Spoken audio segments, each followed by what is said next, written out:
Comilla track ট্রেইলে আমরা 2025 আমরা মোটরিক BD team অল্প কয়েকজন চলে আসছি।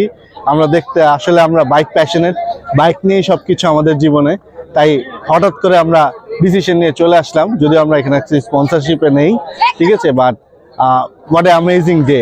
কি সুন্দর একটা আন্তর্জাতিক মানের একটা অফরোড বাইক রেস কমপ্লিট হলো। আপনাদেরকে এটা ফুটেজ দেখাবো এবং এই ইভেন্টের আরো অনেক কিছু আছে যেটা আপনাদেরকে দেখানো রয়েছে।